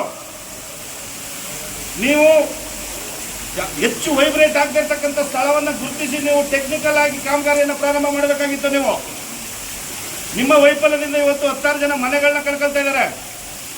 ನನಗೊಂದು ಅನುಮಾನ ಇದೆ, ಈ ಸ್ಥಳದಲ್ಲಿ ಅದೆಷ್ಟು ಸಾವು ನೋವುಗಳಾಗಿದ್ದಾವೋ ಗೊತ್ತಿಲ್ಲ. ಅದೆಲ್ಲವೂ ಕೂಡ ತನಿಖೆ ಆಗಬೇಕಾಗ್ತದೆ ಮುಂದಿನ ದಿನದಲ್ಲಿ. ನೀವು ಎಚ್ಚೆತ್ಕೊಂಡು ರೈತರಿಗೆ ತಕ್ಷಣವಾದ ಸೂಕ್ತವಾದ ಪರಿಹಾರವನ್ನು ಕೊಟ್ಟು ಕಾಮಗಾರಿಯನ್ನು ಶೀಘ್ರವಾಗಿ ಮುಗಿಸ್ಬೇಕು. ಇಲ್ದಿದ್ದ ಪಕ್ಷದಲ್ಲಿ ಈಗಾಗಲೇ ಗೌಡ್ರು ಅನೌನ್ಸ್ ಮಾಡಿದಂಗೆ ಘೋಷಣೆ ಮಾಡಿದ ರೀತಿಯಲ್ಲಿ ಪಾದಯಾತ್ರೆ, ರಸ್ತೆ ತಡೆ ಯಾವುದಕ್ಕೂ ನೀವು ಬದಲಿಲ್ಲ. ಎಮ್ಮೆ ಚರಂದವರು, ಪ್ರಾಣಿ ಚರಂದವರು ಅಂತ ಒಂದು ಪಕ್ಷದಲ್ಲಿ ನಾವು ಈ ಸ್ಥಳದಲ್ಲೇ ಕೂತು ನಿಮ್ಮಿಂದ ಪರಿಹಾರವನ್ನ, ನಿಮ್ಮ ಗುತ್ತಿಗೆ ಪಟ್ಟಿಯಿಂದ ನಿಮ್ಮಿಂದ ಪರಿಹಾರವನ್ನು ರೈತರಿಗೆ ಕೊಡಿಸುವಂತ ಕೆಲಸವನ್ನ ಸಂಘಟನೆ ಮಾಡೇ ತಿರ್ತದೆ. ಅದಕ್ಕೆ ನೀವು ಅವಕಾಶ ಕೊಡಬೇಡಿ ಎನ್ನುವಂತಹ. ಸುರಂಗ ಅಂದಾಗ ಭೂಮಿ ಒಳಗೆ ಏನಿದೆ ಅಂತ ನನಗೂ ಗೊತ್ತಿಲ್ಲ, ನಿಮಗೂ ಗೊತ್ತಿಲ್ಲ. ನಾವು ಅವತ್ತು ಅಲ್ಲಿ ತೆಗೀಗಂತ ನಮ್ಗೆ ಗೊತ್ತಾಗೋದಿಲ್ಲ. ಅದನ್ನು ಯಾವುದೇ ಕಾರಣಕ್ಕೂ 1 ವರ್ಷದಲ್ಲೇ ಮುಗಿಸಿ 2 ವರ್ಷದಲ್ಲಿ ಮುಗಿಸಿ ಅಂತ ಹೇಳಲಿಕ್ಕೆ ಆಗೋದಿಲ್ಲ. ಅದು ಪ್ರಾಕ್ಟಿಕಲ್ ಡಿಫಿಕಲ್ಟೀಸ್ ಇರ್ತದೆ. ಆಮೇಲೆ ಮಳೆಗಾಲ ಜಾಸ್ತಿ ಇದ್ದಾಗ ಖಂಡಿತಲ್ಲಿ ಕೆಲಸ ಮಾಡಲಿಕ್ಕೆ ಆಗಲ್ಲ. ನೀವೇ ನೋಡಿ, ಏನಿದೆ ಸೀಪೇಜ್ ಇದೆ. ಮಳೆ ಆದಾಗ ಕಂಪ್ಲೀಟ್ಲಿ ನೀರು ಇರ್ತದೆ. ನಾವು 1 ದಿನ ಮಳೆ ಆಗಿದ್ದ 6 ದಿನ ನೀರು ಎತ್ತಾನೆ ಇರ್ತೀವಿ. ಡಿವಾಟರಿಂಗ್ ಮಾಡೋದ್ರಲ್ಲಿ ಮುಗಿಯುತ್ತೆ. ಪ್ರಾಕ್ಟಿಕಲಿ ಪ್ರಾಬ್ಲಮ್ ಇದೆ. ಬಟ್ ನಮಗೇನಂದರೆ ಪೈಪ್ ಲೈನಿಗೆ ಸಮಸ್ಯೆ ಆಯಿತು ಸರ್, ಅದು ಒಂದು ಇಶ್ಯೂ ಇದೆ. ನವೀನ್, ಈಗ ನೀವು ಹೇಳ್ತಾರೆ ಸರಿ ಇದೆ, ತಿಳ್ಕೊಂಡಿದ್ದೀನಿ ಭಾಳ, ಅದೆಲ್ಲ ಕರೆಕ್ಟ್ ಸರ್. ಈಗ ನೀವು ಇದನ್ನ ಈಗ ರೈತರು ನೀವು ಅಕ್ವಿಸಿಷನ್ ನೋಡಿ ಸರ್, ಈಗ 2013ನೇ ಕಾಯ್ದೆ ಏನು ಹೇಳ್ತದೆ ಅದು ಕರೆಕ್ಟಾಗಿ 60 ದಿನ, 45 ದಿನ, 90 ದಿನ ಅಂತ ಅವರೇ ಟೈಮ್ ಲೈನ್ ಫಿಕ್ಸ್ ಮಾಡೋದ್ಮೇಲೆ ಯಾರು ಅದನ್ನು ಓವರ್ ಪಾಸ್ ಮಾಡೋಕ್ಕಾಗಲ್ಲ ಸರ್. ನಾವು ಸಬ್ಮಿಟ್ ಮಾಡ್ತೀವಿ ಅಷ್ಟೇ. ಅದಕ್ಕೆ 60 ದಿನ ಟೈಮ್ ಅಂತ ಅವ್ರು ಟೈಮ್ ಇಟ್ಕೊಂಡ್ಬಿಟ್ಟಿರ್ತಾರೆ. ಅದಾಗೋ ಗಂಟ ನಾವು ಕೇಳೋಕ್ಕಾಗಲ್ಲ. ಈಗ ನಾವು ಹೋದ ವರ್ಷ ಜನವರಿಯಲ್ಲೇ ನಾವು 11 ನೋಟಿಫಿಕೇಶನ್ ಮಾಡಿದ್ದೀವಿ. ಇನ್ನು ನಮಗೆ 19 ನೋಟಿಫಿಕೇಶನ್ ಆಗಿಲ್ಲ. ಅಲ್ಲಲ್ಲ, ಅದೇ ಈ ಸಮಸ್ಯೆ ಏನಂದರೆ ಸರ್, ಭೌತಿಕತೆಗಳಾಗಿದ್ದಾವೆ, ಕೆಲವೊಂದು ದುರಸ್ತಿ ಆಗಿಲ್ಲ. ಅವರು ಸರ್ವೆ ಮಾಡಕ್ ಬಂದವರು ಸರ್ವೇಗಳ ಮೇಲೆನೆ ಉಲ್ಟಾ ಕೇಸ್ ಹಾಕ್ತಾರೆ, ಉಲ್ಟಾ ಕೇಸ್ ಕೊಡ್ತಾರೆ, ಸರ್ವೆಗಳಾಗಿಲ್ಲ. ಈಗ ರೈತರುಗಳು ಅವ್ರು ಯಾಕೆ ಹಂಗೆ ಮಾಡ್ತಾರೆ ಹೇಳಿ? ಈಗ ನಿಮ್ಮ ಅವ್ರಿಗೆ ಅಟ್ಲೀಸ್ಟ್ ನಾವು ನಿಮ್ಮ ಭೂಮಿನ ಹಕ್ಕೋರ್ ಮಾಡ್ಕೊತಾವೆ ಅಂತ ಒಂದು ನೋಟಿಸ್ ಅವ್ರು ಕೊಡ್ಬೇಕಲ್ವಾ? ಅದು ಮಾನವೀಯತೆ ಅಲ್ವಾ? ಅದು ರೈತರು ನೋಟಿಫಿಕೇಶನ್ ಇಲ್ಲ ಸರ್. ನೀವು ಈಗ ನಮ್ಮೂರ್ಲಿ 24 ಜನ ಹಕ್ಕೋರ್ ಆಗದ. ಈಗ ಹಕ್ಕೋರ್ ಆಗಿರೋದು 24 ಜನದಲ್ಲಿ ನೀವು ಒಂದು ನೋಟಿಸ್ ಕೊಟ್ಟಿದ್ರೆ ಒಬ್ಬ ರೈತರಿಗೆ ಇದು ಏಕಾಏಕ ಬಂದು ಅಳತೆ ಮಾಡಿದ್ರೆ ಯಾರನ್ನ ಬಿಟ್ಬಿಟ್ಟಾರ ರೈತರು ಜಮೀನ? ಅವರು ಇದು ಚರ್ಚೆ, ಇದು ತಿಳುವಳಿಕೆ. ಈಗ ಇವೆಲ್ಲ ಏನು ಹೇಳ್ತಾರೆ, ಅದು ಚರ್ಚೆ. ಇದು ಈಗ ಸಂಬಂಧ ಇದಕ್ಕೆ ನಾವು ಅವ್ರ ಮೇಲೆ ನಾವು ಇದು ಮಾಡೋದು ಬೇಡ. ಈಗ ದಿಕ್ಕಿನ ತಪ್ಪಿಸ್ತವ್ರೆ ನಿಮ್ಗೆ ಹೇಳಿ, ಅದನ್ನ ನಾಮ್ ಕೇಳುತ್ತಾ ಇರಲಿಲ್ಲ. ನಿಮ್ಗೆ ದಿಕ್ಕು ತಪ್ಪಿಸ್ತಾವಲ್ಲ, ಒಂದ್ಸತಿ ಹೇಳ್ತೀನಿ ಕೇಳಿ. ಒಂದ್ಸತಿ ಹೇಳಿದ ಮೇಲೆ ಆ ಯೋಜನೆಯನ್ನು ಪೂರ್ಣಗೊಳಿಸೋಕೆ ಏನೆಲ್ಲ ಮಾಡಿದ್ರೆ ಸರ್ಕಾರದ ಉತ್ತರ ತರಬೇಕು ನಾವು. ಅದು ನಮ್ಮ ಕೆಲಸ. ಡಿ ಸಿ ಅವರಿಗೆ ಯಾವ್ದು ಇದು ಮಾಡಿಲ್ಲ, ಇದೊಂದೇನೋ ಭೂಸ್ವಾಧೀನ ಮಾಡೋರೆ, ತಿಂಗಾಧೀನ ಮಾಡೋರೆ, ಯಾಕೆ ಮಾಡಿಲ್ಲ? ಭೌತಿಕತೆಗಳನ್ನ ಸಬರೋಪದಿಯಲ್ಲಿ ಕೆಲಸ ಮಾಡಬೇಕು, ಏನು ಇದು ಕಂದಾಯ ಇಲಾಖೆನ ತಂದು ಇಲ್ಲಿಗೆ ಜಾಸ್ತಿ ಡೆಪ್ಯೂಟ್ ಮಾಡಬೇಕು, ಇವೆಲ್ಲ ಮಾಡುವ. ಸರ್ ಇಲ್ಲಿ ಒಂದು ಏನು ಲೋಪ ಆಗಿದೆ ಅಂತಂದ್ರೆ ಸರ್ 6141 ನಾವು ಮುಂಚೆ ಇವರು ಕಾಮಗಾರಿ ನಡೆಸಿಕ್ಕೆ ಇವ್ರು ಯಾಕೆ ಬಂದ್ರಿ? ಭೂಮಿ ಸ್ವಾಧೀನ ಆಗೋದು ಮುಂಚೆ ನೀವು ಯಾಕೆ ಬಂದ್ರಿ? ಒಂದು ನಿಮಿಷ, ಈಗ ಶ್ರೀನಿವಾಸ್ ಇದೇನು ಗೊತ್ತಾ ಶ್ರೀನಿವಾಸ್, ನಾವೇನು ಮಾಡಬೇಕು ಅಂದ್ರೆ ದೊಡ್ಡ ಯೋಜನೆ ಇದು, ನೀರಿನ ಯೋಜನೆ ಇದು, ಅದಕ್ಕೋಸ್ಕರ ನಾವು ಕೂಡ ಅವ್ರಿಗೆ ಪೂರಕವಾಗಿ ಸರ್ಕಾರ ಸ್ಪಂದಿಸಬೇಕು. ಅವರಿಂದ ಏನು ತೊಂದರೆ ಆಗಿದ್ದು ಅದು ಪರಿಹರಿಸಬೇಕು. ನಾವು ಈಗ ನಾವು ಜಾಸ್ತಿ ಈಗ ಸರ್ ನಾನು ಇವ್ರಿಗೆ ಆತ್ಮೀಯವಾಗಿ ನಾನು ಅವ್ರಿಗೆ ಒಂದ್ ದಿನ ಬನ್ನಿ ಸರ್ ಎಲ್ಲಾನು ನಾನು ಎಕ್ಸ್ಪ್ಲೈನ್ ಮಾಡ್ತೀನಿ ಅಂತ ಹೇಳ್ತಾ ಇದ್ದೀನಿ ನಾನು. ಈಗ ನಮ್ದು ಈಗ ನೀವು ಇದು ಮಾಡಿದ್ರಲ್ಲ ಏನೋ, ಈಗ ನಮ್ಮ ಜಮೀನ ನೀವು ಮಾಮೂಲಿ ಕಾಮಗಾರಿನ ರಾತ್ರಿ ಹೊತ್ತು ಆಗೋ ಹೊತ್ತು ಎಲ್ಲ ಸಾಗಿಸ್ತವ್ರೆ. ಆಮೇಲೆ ನಮ್ಮ ಜೆರೆಮೆ ಮಾಡ್ರಿ ಹೇಳಿದ್ರು ಮಣ್ಣನ್ನ ಹಾಕೋರೆ ಅಂತ. ಈಗ ನೀವೆಲ್ಲ ಒಂದ್ಸಾರಿ ಪರಿಶೀಲನೆ ಮಾಡ್ಬಿಡಿ, ಎಲ್ಲ ಟಿವಿ ಮಾಧ್ಯಮದವರು ಎಲ್ಲ ಬರಲಿ, ಸರ್ಕಾರದವ್ರು ಎಲ್ಲ ಬರಲಿ. ಇವ್ರು ಎಕರೆಗಟ್ಟಲೆ ಮಣ್ಣು ತಗೊಂಡು ಹೋಗ್ತಾವ್ರೆ ರೈತರ ಜಮೀನುಗಳಿಗೆ. ಫುಲ್ಲು ಸಿಕ್ಕಾಪಟ್ಟೆ ಲಾಸ್ ಆಯ್ತಾ ಇದೆ. ಒಂದು ಬೆಳೆ 1 kg ಗೂಡ್ಗೆ 800 ರೂಪಾಯಿನಿಂದ 1000 ರೂಪಾಯಿ ಬೆಳೀತಾ ಇದೆ. ನಾನೇ ಹೋಗಿ ಈಗ 15 ದಿನದಲ್ಲಿ 805 ರೂಪಾಯಿಗೆ ಮಾರಿನಿ, ಅದಕ್ಕೂ ದುಡ್ಡು ಕೊಟ್ಟಿರ್ಬೇಕಾರೆ. ನಾವು ಅಂಥ ಭೂಮಿನ ಇವರು ಎಲ್ಲ ಹಗದು ಹಳ್ಳ ಮಾಡಿ ತೆಂಗಿನ ಮರ ಕಿತ್ತಾಕಿ, ಈಗ ಆಮೇಲೆ ಆ ಕಾಮಗಾರಿ ಪಕ್ಕದಲ್ಲಿ ನಂದೇ ಎರಡು ಫ್ಲೋರ್ ಮನೆ ಮಾಡಿದ್ದೀನಿ ನಾನು. ಅದು ಪೂರ್ತಿ ಎಲ್ಲ ಡ್ಯಾಮೇಜ್ ವರ್ಕ್ ಆಗದೆ. ಇಲ್ಲಿವರೆಗೂ 3 ವರ್ಷದಿಂದ ಹೇಳ್ತಲ್ಲ, ಒಂದು ರೂಪಾಯಿ ಪರಿಹಾರ ಕೊಡಲಿಲ್ಲ. ನಮ್ಮ ಊರಿಗೆ ಹೆಚ್ಚು ಕಡಿಮೆ ಒಂದು 20 ಮನೆ ಹೋಗವೆ. 20 ಮನೆಗೆ ಯಾವ ಪರಿಹಾರ ಕೊಡಲಿಲ್ಲ ಇವರು. ಇವತ್ತು ಬರ್ತದೆ, ನಾಳೆ ಬರ್ತದೆ, ಸರ್ಕಾರ ದುಡ್ಡು ಕೊಡಲಿಲ್ಲ, ಆ ದುಡ್ಡು ಕೊಡಲಿಲ್ಲ, ಈ ದುಡ್ಡು ಕೊಡಲಿಲ್ಲ ಅಂತ ಇಲ್ಲಿ ಹೇಳ್ತವ್ರೆ. ಆಮೇಲೆ ಇಂಜಿನಿಯರ್ಗಳೆಲ್ಲ ಬಂದವ್ರೆ, ಎಲ್ಲ ಸಮೀಕ್ಷೆ ಮಾಡವ್ರೆ. ಯಾವುದೇ ಸಮೀಕ್ಷೆ ಮಾಡಿದ್ರೆ ಇಲ್ಲಿವರೆಗೂ ಯಾರು 1 ರೂಪಾಯಿ ಪರಿಹಾರ ಕೊಡಲಿಲ್ಲ. ಈಗ ನಮ್ಮದೇ ಈಗ ಮಾರ್ಚಿಲೆ ತಿರೋಯ್ತು ನಮ್ಮ ಅಗ್ರಿಮೆಂಟು, ಇಲ್ಲಿವರೆಗೂ ಅಗ್ರಿಮೆಂಟ್ ಮಾಡ್ಕೊಂಡಿಲ್ಲ. ಕೇಳಿದ್ರೆ ಸರ್ಕಾರದಿಂದ ದುಡ್ಡು ಬರಲ್ಲ ಅಂತಾರೆ. ಈಗ ರೈತರುಗಳು ಏನು ಮಾಡಬೇಕು? ಆಮೇಲೆ ಇವರು ಎಲ್ಲ ಬರೀ 5 ಕುಂಟೆ ಜಮೀನು ಇರುವಂಥವ್ರು, ಎಲ್ಲ ಸೈಟ್ಗಳು ಜಮೀನುಗಳು ಅಂಥವನ್ನ ಆಗದವ್ರೆ ಇವರು ಕೊಡ್ತೀನಿ ಅಂತ ಹೇಳ್ತಾರೆ. ಗೌರ್ಮೆಂಟ್ ವ್ಯಾಲ್ಯೂ ಪ್ರಕಾರ 1 ಕುಂಟೆ ಜಮೀನು 5 ಲಕ್ಷ ಬಾಳ್ತಾ ಇದೆ. ಇವತ್ತು ಹಳ್ಳಿ ಒಳಗೆ ನಾವು ತಗೊಬೇಕು ಅಂದರೆ 5 ಲಕ್ಷ ರೂಪಾಯಿ ಕೊಡಬೇಕು. ನಾವು 1 ಕುಂಟೆ ಜಮೀನು ಪರ್ಚೇಸ್ ಮಾಡಬೇಕು ಅಂದರೆ ಈಗ ನಾವು ರೈತರುಗಳು ಏನು ಮಾಡಬೇಕು? ಅಲ್ಲಿರೋದು 5 ಕುಂಟೆ ಕಳ್ಕೊಂಡು ಏನು ಮಾಡಬೇಕು ರೈತರು? ದಯವಿಟ್ಟು ನಮಗೆ ಈ ಜನಪರ ವೇದಿಕೆ ಮೇಲೆ ನಮಗೆ ನ್ಯಾಯ ಸಿಗಬೇಕು. ಅದಕ್ಕೆ ನಾವು ರೈತರುಗಳೆಲ್ಲ ಸೇರಿ ಒಗ್ಗಟ್ಟು ಮಾಡಿ ಇನ್ನು ಮುಂದಿನ ಹಾದಿಗೆ ನಾವು ಹೆಚ್ಚಿನ ಹೋರಾಟ ಮಾಡ್ತೀವಿ. ಪ್ರಾಣ ಹೋದ್ರೂ ಸರಿಯೇ ನಾವು ಹೆಚ್ಚಿನ ಹೋರಾಟ ಮಾಡ್ತೀವಿ. ಅದಕ್ಕೆ ಇವೆಲ್ಲ ನಮಗೆ ಸಹಕರಿಸ್ತವ್ರೆ. ಇವಾಗೆಲ್ಲ ಒಂದು ಕೈ ಮುಗಿದು ಕೇಳ್ಕೊತೀನಿ, ನಮ್ಮ ರೈತರುಗಳಿಗೆ ದಯವಿಟ್ಟು ನ್ಯಾಯ ಕೊಡಿಸ್ಕೊಡಿ ಅಂತ ಹೇಳಿ ಈ ಕಾರ್ಯಕ್ರಮ. ನಾವು ರಾಜಕಾರಣಗಳಲ್ಲ, ನಾವು ಇನ್ನೊಂದಲ್ಲ. ನಾವು ಹೋರಾಟ ಬಂದಾಗ ನಮ್ಗೆ ಅನ್ಯಾಯ ಆದಾಗ ನಾವು ಇಂಥ ಸಂಘಕ್ಕೆ ಬರ್ತೀವಿ, ಹೋರಾಟ ಮಾಡ್ತೀವಿ, ನಾವು ನ್ಯಾಯ ದೊರಕಿಸ್ಕೊತೀವಿ. ಬಟ್ ನಾವು ರಾಜಕಾರಣಿಗಳಲ್ಲ, ನಾವು ಅಪ್ಪಣ ರೈತರು. ನಾವು ತಿಂಗಳು 1 ಬೆಳೆ ಬೆಳೆಯೋರು, 1 ತಿಂಗಳು 1 ಬೆಳೆ ಬೆಳೆಯೋರು ನಾವು. ಹಂಗಾಗದೆ ಎಲ್ಲ ದಯವಿಟ್ಟು ನಮಗೆ ನ್ಯಾಯ, ಎಲ್ಲ ರೈತರಿಗೂ, ಪ್ರತಿಯೊಬ್ಬ ರೈತರಿಗೂ ಮನೆ ಡ್ಯಾಮೇಜ್ ಆಗಿರೋಕ್ಕೆ ಪರಿಹಾರ ಕೊಡಬೇಕು. ಮತ್ತು ಈಗ ಭೂಮಿಲಿ ಏನು ಹೋಯ್ತಾ ಅದ ಅದಕ್ಕೆಲ್ಲ 5 ಲಕ್ಷ ಪರಿಹಾರ ಕೊಡಬೇಕು 1 ಕುಂಟೆಗೆ. ನೋಡಿದ್ರೆ ಹೆಚ್ಚು ಆಗಲ್ಲ. ಇದು DC ಅವ್ರಿಗೆ ಹೋಗಿಲ್ಲ, ಹೋಗಿಲ್ಲ. ಅದು ಈಗ ವಾಸ್ತವ ಏನಾಗಿದೆ, ಅಪ್ಲೈ ಮಾಡೋಕ್ಕೆ ನೋಟಿಸ್ಗಳನ್ನ ರೈತರಿಗೆ ತಲುಪಿಲ್ಲ. ಬಟ್ RTC ಬಂದ್ಬಿಟ್ಟು ಈಗ ನಾವು ಅದನ್ನು ಮಾರ್ಕೆಟಿಂಗ್ ಮಾಡೋಂಗೂ ಇಲ್ಲ, ಮಾರುವಂಗೂ ಇಲ್ಲ, ನಾವು ಪರಿಹಾರನೂ ಇಲ್ಲ. ನಮಗೆ 1 ಜಮೀನು ಕ್ಲಿಯರ್ ಆಗಬೇಕಲ್ಲ, 2 ಎಕರೆ 1 ಎಕರೆ ನಾವು ಬಯಸಿಲ್ಲ. ಆ 1 ಎಕರೆ ಕ್ಲಿಯರ್ ಆಗಬೇಕಲ್ಲ, 2 ಎಕರೆ ಮೇಲೆ ಕೂತಿದ್ದೀಗ ನಮಗೆ ಸಮಸ್ಯೆ ಏನೋ ಪೂರ್ತಿ ಮುಗಿದೋಗ್ಬೇಕು. ನಮಗೆ ಬರಬೇಕಂತ ಪರಿಹಾರ ಬರಬೇಕು. ನೀವು ಮಾಡ್ಕೊಂಡು ಕೆಲಸ ಮಾಡ್ಕೊಳ್ತೀವಿ. ನಮಗೆ ಹೆಂಗೆ ಉಳ್ಕೊಳ್ಬೇಕು ನಮ್ಗೆ ಓಕೆ ಅದಾಗಬೇಕಂತ ಕೆಲಸ. ಬಸ್ಸೆಲ್ಲ ಬಂದರು, ನಮಗೆಲ್ಲ ನೈಸ್ ಮಾಡಿದ್ರು, ನಿಮ್ಮ ಜಮೀನ ತೆಗೆದುಬಿಟ್ಟು ಹಂಗೆ ಉಳ್ಕೊಳ್ತೀನಿ ಅಂದರು. ನಾವೆಲ್ಲ ಒಪ್ಪಂದೆ ಬಾಡಿಗೆ ತಗೊಂಡ್ಬಿಟ್ಟು ನನ್ನ ಹೋರಾಟದ ಗುರುಗಳು ಕೆರೆ ಚಳುವಳಿ ರಮೇಶ್ ಗೌಡರು ಅಂತೇಳಿ ರಾಜ್ಯಾದ್ಯಂತ ಪ್ರಕರಣಗಳಿರ್ತಕ್ಕಂಥ ರಮೇಶ್ ಗೌಡರು ಮತ್ತು ಎಲ್ಲ ಪದಾಧಿಕಾರಿಗಳು, ಹಾಗೆ ನಮ್ಮ ತಾಲೂಕಿನ ಹಿರಿಯ ರೈತ ಮುಖಂಡರುಗಳು, ನನ್ನ ಸ್ನೇಹಿತರುಗಳು ಎಲ್ಲರಿಗೂ ಈ ಹೋರಾಟಕ್ಕೆ ಬೆಂಬಲಿಸಿದ್ದಕ್ಕೆ ಧನ್ಯವಾದಗಳನ್ನ ತಿಳಿಸ್ತಾ, ಏನು ಇವತ್ತು ಇಷ್ಟೊತ್ತು ನಮ್ಮ ಪ್ರಾಜೆಕ್ಟ್ ಇಂಜಿನಿಯರು ಮ್ಯಾನೇಜರ್ ಒಂದಷ್ಟು ವಿಚಾರಗಳನ್ನ ಈ ಕಾಮಗಾರಿ ಬಗ್ಗೆ ತಿಳಿಸಿದ್ರು. ನಿಮ್ಮ ಹೆಸರು? ಪ್ರಸಾದ್ ಅಂತೇಳಿ ಪ್ರಾಜೆಕ್ಟ್ ಮ್ಯಾನೇಜರ್. ಈ ಕಾಮಗಾರಿ ಬಗ್ಗೆ, ಈ ಕಂಪ್ನಿಯವ್ರ ಬಗ್ಗೆ ಒಂದೇ ಒಂದು ಪದದಲ್ಲಿ ಹೇಳಬೇಕು ಅಂತಂದರೆ ಕನ್ನಡದಲ್ಲಿ ಒಂದು ಮಾತಿದೆ, ಉಂಡು ಹೋದ ಕೊಂಡು ಹೋದ ಅಂತ. ಈ ಕಂಪನಿಯವರು ಮಾಡ್ತಾ ಇರ್ತಕ್ಕಂಥದ್ದು ಇದೇ ಕೆಲಸ. ಈ ಕಾಮಗಾರಿಯಿಂದ, ಈ ಯೋಜನೆಯಿಂದ ಮಳವಳ್ಳಿ ತಾಲೂಕಿನ ಯಾವುದೇ ಒಬ್ಬ ಸಿಂಗಲ್ ರೈತರಿಗೆ ಅನುಕೂಲ ಇಲ್ಲ. ಇಲ್ಲಿ ಹರಿತಾ ಇರ್ತಕ್ಕಂಥ ನೀರೇನು ಗೊತ್ತಾ, ಇದು ಅಂತರ್ಜಲ. ಒಂದು ಜಮೀನಿನಿಂದ ಇನ್ನೊಂದು ಜಮೀನಿಗೆ ಏನು ಅಂತರ್ಜಲ ಭೂಮಿಯ ಅಂಗಳದಲ್ಲಿ ಹರಿತಾ ಇದೆ, ಅಂತರ್ಜಲವನ್ನು ತಡೆ ಹಿಡಿದಿರಿ ನೀವು. ಏನು ಕಾಂಕ್ರೀಟ್ ಹಾಕ್ತೀರಿ, ಈ ಭಾಗದಿಂದ ಈ ಭಾಗಕ್ಕೆ ಅಂತರ್ಜಲ ಕಟ್ಟಾಗ್ತದೆ. ಲಕ್ಷಾಂತರ ಬೋರ್ಗಳು ನಿಂತೋಗಿದ್ದಾವೆ. ನಿಮಗೆ ಗೊತ್ತಿರಲಿ, ಈ ಯೋಜನೆಯಿಂದ ದೊಡ್ಡ ದೊಡ್ಡ ತೋಟಗಾರಿಕೆ ಬೆಳೆಗಳು, ತೆಂಗು, ಅಡಿಕೆ, ಬೇವು ಈ ಥರ ಮರಮುಟ್ಟು ಬೆಳೆಗಳನ್ನು ಬೆಳೆಯುವಂಥದ್ದು ನಿಷೇಧ ಆಗಿದೆ. ಎಲ್ಲೆಲ್ಲಿ ಹಾದು ಹೋಗ್ತಾ ಇದೆ ಈ ಕಾಮಗಾರಿ ಆ ಜಾಗದಲ್ಲಿ. 5 ವರ್ಷದಿಂದ ರೇಷ್ಮೆ ಬೆಳೆಗಾರರು ಪಾಡಂತೂ ಕೇಳೋರೇ ಇಲ್ಲ. ನಿಮಗೆ ಹಣ ಬರಬೇಕು 60 ಕೋಟಿ, ಕಾಮಗಾರಿ ಮುಕ್ತಾಯ ಆಗಬೇಕು. ಈ ರೈತರಿಗೆ ಆಗಿರ್ತಕ್ಕಂಥ ನಷ್ಟ ಕಟ್ಕೊಡೋರು ಯಾರೋ? ಸರ್ಕಾರನ ಕೇಳಲಿಕ್ಕಾಗಿಲ್ಲ, ನೀವು ಈನ ಕೇಳಲಿಕ್ಕಾಗಲ್ಲ. ಕಾಮಗಾರಿ ಗುತ್ತಿಗೆಯನ್ನು ತೆಗೆದುಕೊಂಡು ಸಂಪಾದನೆ ಮಾಡಿ ಲಕ್ಷಗಟ್ಟಲೆ ಕೋಟಿಗಟ್ಟಲೆ ಹಣವನ್ನು ನಿಮ್ಮ ಕಂಪ್ನಿ ತುಂಬ್ಕೊತೀರಲ್ಲ, ನಿಮ್ಮನ್ನೇ ಕೇಳ್ತಾ ಇದ್ದೀವಿ ನಾವು. ನಿಮ್ಮನ್ನೇ ಕೇಳಬೇಕು, ನಿಮ್ಮ ಗುತ್ತಿಗೆ ಪಟ್ಟಿ ಹಿಡಿದು ಕೇಳಬೇಕು, ಈನೇ ಕೇಳಬೇಕು ಅನ್ನುವಂಥ ತಾತ್ಸಾರದ ಉತ್ತರ ನಿಮ್ಮಿಂದ ನಾವು ನಿರೀಕ್ಷೆ ಮಾಡಿಲ್ಲ. ಈನ ಕರೆಸಬೇಕಾದಂಥ ಜವಾಬ್ದಾರಿ ನಿಮ್ಮದು. 4 ದಿವಸದಿಂದಲೇ ನಾವು ಪೊಲೀಸ್ ಇಲಾಖೆಯವರಿಗೆ ಗಮನಕ್ಕೆ ತಂದಿದ್ದೀವಿ ಹೋರಾಟದ ವಿಚಾರವನ್ನು. ಅವರಿದ್ದಿದ್ರೆ ಸಮಂಜಸವಾಗಿ ಉತ್ತರ ಕೊಡ್ತಿದ್ರು ಅಥವಾ ಪಲಾಯನ ಮಾಡ್ತಾ ಇದ್ರು, ನೀವು ನಾವೆಲ್ಲ ನೋಡ್ಬೋದಾಗಿತ್ತು. ಇದು ಒಂದು ಕಡೆ ಈ ಯೋಜನೆ ಆಗಬಾರ್ದಾಗಿತ್ತು, ಆಗೋಗಿದೆ. ಪಕ್ಕದ ನಮ್ಮ ನಾಡಿನ ಪಕ್ಕದ ಜಿಲ್ಲೆ ರಾಮನಗರ ಜಿಲ್ಲೆ ರೈತರಿಗೆ ಅನುಕೂಲ ಆಗಲಿ ಅಂತೇಳಿ ಈ ಯೋಜನೆಯನ್ನು ಅಂದಿನ ಮುಖ್ಯಮಂತ್ರಿಗಳು ಜಾರಿಗೆ ತಂದರು. ನಡೀತಾ ಇದೆ ಕಾಮಗಾರಿಯನ್ನು ಎಷ್ಟು ಬೇಗ ಮುಗಿಸಬೇಕು ಅಷ್ಟು ಬೇಗ ಮುಗಿಸೋದ್ರ ಜೊತೆಗೆ ನಮ್ಮ ರೈತರುಗಳು ಏನು ಜೀವನವನ್ನು ಕಳ್ಕೊಳ್ತಾ ಇದ್ದಾರೆ, ಬದುಕನ್ನು ಕಳ್ಕೊಳ್ತಾ ಇದ್ದಾರೆ, ಬೆಳೆಯನ್ನು ಕಳ್ಕೊಳ್ತಾ ಇದ್ದಾರೆ.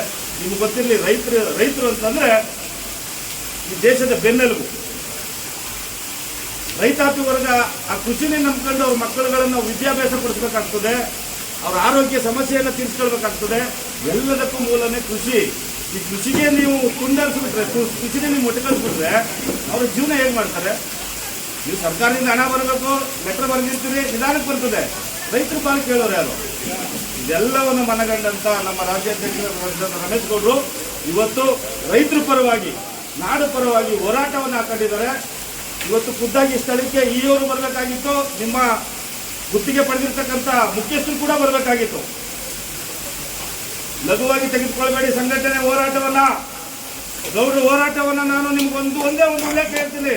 ಪಕ್ಕದ ಮದ್ದೂರಿನಲ್ಲಿ ಕೆರೆ, ಇಡೀ ಮಂಡ್ಯ ಜಿಲ್ಲೆ ಕೆರೆಗಳನ್ನು ಒಣಗಿಸಿದಂಥ ಸರ್ಕಾರ ಅವತ್ತು ಒಂದೇ ಒಂದು ಕೆರೆಗೂ ನೀರು ಬಿಟ್ಟಿರಲಿಲ್ಲ. ಮನುಷ್ಯರಿಗಿರಲಿ, ದನ ಕರುಗಳು, ಪ್ರಾಣಿ ಪಕ್ಷಿಗಳಿಗೂ ಕೂಡ ನೀರಿಲ್ಲದಂಥ ಹಾಹಾಕಾರದ ಸಮಯ ಅವತ್ತು. 35 ದಿನಗಳಿಗೂ ಹೆಚ್ಚು ದಿನ ಕೆರೆಯಲ್ಲಿ ಕೂತು ಇಡೀ ಮಂಡ್ಯ ಜಿಲ್ಲೆಗೆ ನೀರನ್ನು ತುಂಬಿಸಿದ ಕೀರ್ತಿ ರಮೇಶ್ ಗೌಡರು. ಅವರ ಹೋರಾಟವನ್ನು ನೀವು ಲಘುವಾಗಿ ಪರಿಗಣಿಸಿದ್ರೆ ಮುಂದಿನ ದಿನ ನೀವು ತಕ್ಕ ಪಾಠವನ್ನು, ತಕ್ಕ ಬೆಲೆಯನ್ನು ತೆತ್ತಬೇಕಾಗ್ತದೆ ಎನ್ನುವಂಥ ಉಲ್ಲೇಖವನ್ನು ಮಾಡ್ತೀನಿ ನಾನು ಈ ಸಂದರ್ಭದಲ್ಲಿ. ತಕ್ಷಣ ನೀವು ಯಾರೆಲ್ಲ ರೈತರ ಜಮೀನಿನಲ್ಲಿ ಪೈಪ್ಲೈನನ್ನು ಮಾಡ್ತಾ ಇದ್ದೀರಿ, ಅಂಡರ್ ಪಾಸನ್ನು ತೆಗೆದುಕೊಂಡು ಹೋಗ್ತಾ ಇದ್ದೀರಿ, 1 ವರ್ಷದ ಒಳಗಡೆ ಕಾಮಗಾರಿ ಮುಗಿಸಿ ಹೋಗ್ತೀವಿ ಅಂತ ಹೇಳ್ತೀರಿ. 1 ವರ್ಷದ ಒಳಗಡೆ ನೀವು ಕಾಮಗಾರಿನ ಮುಗಿಸಿ ರೈತರಿಗೆ ಪರಿಹಾರವನ್ನು ಕೊಡದೆ ಹೋದರೆ ಯಾರನ್ನ ಕೇಳೋದು ನಾವು? ನಾ ಈ ಸಂದರ್ಭದಲ್ಲಿ ತಾಲೂಕಿನ ಎಲ್ಲ ರೈತರುಗಳಿಗೂ ಮನವಿ ಮಾಡ್ತೇನೆ, ನಿಮಗೆ ಸಂಪೂರ್ಣ ಪರಿಹಾರ ಕೊಡದಂಥ ಪಕ್ಷದಲ್ಲಿ ಮಿಲಿಟರಿನೇ ಕರ್ಕೊಂಡ್ಬಂದು ನಿಲ್ಲಿಸಲಿ. 1 ಇಂಚು ಜಾಗವನ್ನು ಈ ಕಂಪ್ನಿಯವರು ಕೊಡಬೇಡಿ. ನೀವು ಒಂದೇ 1 ಇಂಚು ಜಾಗವನ್ನು ಈ ಕಂಪ್ನಿಯವರು ಕೊಡಬೇಡಿ ಕಾಮಗಾರಿ ಮಾಡಲಿಕ್ಕೆ. ಅದೇನಾಗ್ತದೆ ನೋಡೇ ಬಿಡೋಣ. ಸಂಘಟನೆ ನಿಮ್ಮ ಪರವಾಗಿರ್ತದೆ. ತಕ್ಷಣ ನೀವು ರೈತರಿಗೆ ಪರಿಹಾರವನ್ನು ಕೊಡಬೇಕು. ಸಮಂಜಸವಾದ ಕಾಮಗಾರಿಯನ್ನು, ನಿಮ್ಮ ಕಾಮಗಾರಿಯಿಂದ ಆಗ್ತಾ ಇರ್ತಕ್ಕಂಥ ಅನಾಹುತ ಅವಘಡಗಳು ಒಂದೊಂದಲ್ಲ. ಭೂಗರ್ಭ ದೂರದಲ್ಲಿ ಹಲವಾರು ಗ್ರಾಮಗಳಲ್ಲಿ ಮನೆಗಳು ಬೀಳ್ಬಿಟ್ಟಿದ್ದಾವೆ ಇವತ್ತು. ಸಣ್ಣ ಸಣ್ಣ ಬಡವರು ಶೀಟ್ಗಳು ಹಾಕಿದಂಥ ಮನೆಗಳು ಬೀಳ್ಬಿಟ್ಟಿದ್ದಾವೆ ಇವತ್ತು. ಅದಕ್ಕೆಲ್ಲ ಪರಿಹಾರ ಕೊಡುವಂಥವ್ರು ಯಾರು? ನೀವು ಹೆಚ್ಚು ವೈಬ್ರೇಟ್ ಆಗ್ತಿರ್ತಕ್ಕಂಥ ಸ್ಥಳವನ್ನು ಗುರುತಿಸಿ ನೀವು ಟೆಕ್ನಿಕಲ್ ಆಗಿ ಕಾಮಗಾರಿಯನ್ನು ಪ್ರಾರಂಭ ಮಾಡಬೇಕಾಗಿತ್ತು. ನೀವು ನಿಮ್ಮ ವೈಫಲ್ಯದಿಂದ ಇವತ್ತು 10 ಜನ ಮನೆಗಳನ್ನ ಕಳ್ಕೊಳ್ತಾ ಇದ್ದಾರೆ. ನನಗೊಂದು ಅನುಮಾನ ಇದೆ, ಈ ಸ್ಥಳದಲ್ಲಿ ಅದೆಷ್ಟು ಸಾವು ನೋವುಗಳಾಗಿದ್ದಾವೋ ಗೊತ್ತಿಲ್ಲ. ಅದೆಲ್ಲವೂ ಕೂಡ ತನಿಖೆ ಆಗಬೇಕಾಗ್ತದೆ ಮುಂದಿನ ದಿನದಲ್ಲಿ. ನೀವು ಎಚ್ಚೆತ್ಕೊಂಡು ರೈತರಿಗೆ ತಕ್ಷಣವಾದ ಸೂಕ್ತವಾದ ಪರಿಹಾರವನ್ನು ಕೊಟ್ಟು ಕಾಮಗಾರಿಯನ್ನು ಶೀಘ್ರವಾಗಿ ಮುಗಿಸ್ಬೇಕು. ಇಲ್ದಿದ್ದ ಪಕ್ಷದಲ್ಲಿ ಈಗಾಗಲೇ ಗೌಡ್ರು ಅಲೌನ್ಸ್ ಮಾಡಿದಂಗೆ ಘೋಷಣೆ ಮಾಡಿದ ರೀತಿಯಲ್ಲಿ ಪಾದಯಾತ್ರೆ, ರಸ್ತೆ ತಡೆ ಯಾವುದಕ್ಕೂ ನೀವು ಬದಲಿಲ್ಲ.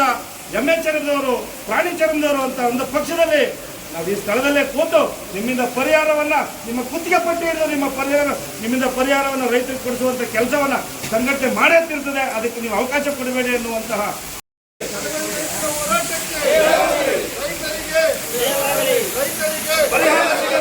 ಬಾ ಈಗ ತಗತ್ತಿದೆಯಾ ಕೊಟ್ಬಿಟ್ಟು ಈಗ ತಗದಿ ಇವತ್ತು ಕೊಡುವ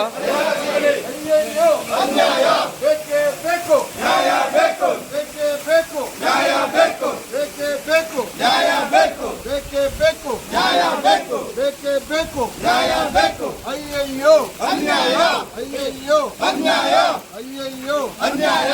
ಕರ್ನಾಟಕ ಜನಪರ ವೇದಿಕೆ ಹೋರಾಟಕ್ಕೆ, ರಾಜ್ಯಾಧ್ಯಕ್ಷರು ರಮೇಶ್ ಗೌಡರ ಹೋರಾಟಕ್ಕೆ, ರೈತ ಪರ ಹೋರಾಟಕ್ಕೆ, ಸತ್ಯಗಾಲ ಹೋರಾಟಕ್ಕೆ, ಮಳವಳ್ಳಿ ರೈತರ ಹೋರಾಟ ಪೂರ್ಣವಾಗಲೇಬೇಕು. ಅಯ್ಯಯ್ಯೋ ಅನ್ಯಾಯ, ಅಯ್ಯಯ್ಯೋ ಅನ್ಯಾಯ, ಅಯ್ಯಯ್ಯೋ ಅನ್ಯಾಯ, ಅಯ್ಯಯ್ಯೋ. ಸುರಂಗ ಅಂದಾಗ ಭೂಮಿ ಒಳಗೆ ಏನಿದೆ ಅಂತ ನನಗೂ ಗೊತ್ತಿಲ್ಲ, ನಿಮಗೂ ಗೊತ್ತಿಲ್ಲ. ನಾವು ಅವತ್ತು ಅಲ್ಲಿ ತೆಗೀಗಂತ ನಮ್ಗೆ ಗೊತ್ತಾಗೋದಿಲ್ಲ. ಅದನ್ನ ಯಾವುದೇ ಕಾರಣಕ್ಕೂ 1 ವರ್ಷದಲ್ಲೇ ಮುಗಿಸಿ 2 ವರ್ಷದಲ್ಲಿ ಮುಗಿಸಿ ಅಂತ ಹೇಳಲಿಕ್ಕೆ ಆಗೋದಿಲ್ಲ. ಅದು ಪ್ರಾಕ್ಟಿಕಲ್ ಡಿಫಿಕಲ್ಟೀಸ್ ಇರ್ತದೆ. ಆಮೇಲೆ ಮಳೆಗಾಲ ಜಾಸ್ತಿ ಇದ್ದಾಗ ಖಂಡಿತಲ್ಲಿ ಕೆಲಸ ಮಾಡಲಿಕ್ಕಾಗಲ್ಲ. ನೀವೇ ನೋಡಿ, ಏನಿದೆ ಸೀಪೇಜ್ ಇದೆ. ಮಳೆ ಆದಾಗ ಕಂಪ್ಲೀಟ್ಲಿ ನೀರು ಇರ್ತದೆ. ನಾವು ಒಂದಿನ ಮಳೆ ಆಗಿದ್ದ 6 ದಿನ ನೀರು ಎತ್ತಾನೆ ಇರ್ತೀವಿ. ಡಿವಾಟರಿಂಗ್ ಮಾಡೋದ್ರಲ್ಲಿ ಮುಗಿಯುತ್ತೆ.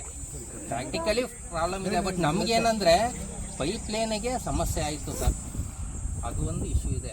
ನವೀನ್, ಈಗ ನೀವು ಹೇಳ್ತಾರೆ ಸರಿ ಇದೆ, ತಿಳ್ಕೊಂಡಿದ್ದೀನಿ ಭಾಳ, ಅದೆಲ್ಲ ಕರೆಕ್ಟ್ ಹೇಳ್ತಾರೆ ಸರ್. ಈಗ ನೀವು ಇದನ್ನ ಈಗ ರೈತರ ನೀವು ಮಾಡ್ಕೊಂಡಿದ್ರಲ್ಲ ಸರ್, ಅಗ್ರಿಮೆಂಟ್ ಹಾಕಿದ್ರಲ್ಲ, ಅಕ್ವಿಸಿಷನ್ ನೋಡಿ ಸರ್. ಈಗ 2013ನೇ ಕಾಯ್ದೆ ಏನು ಹೇಳ್ತದೆ, ಅದು ಕರೆಕ್ಟಾಗಿ 60 ದಿನ, 45 ದಿನ,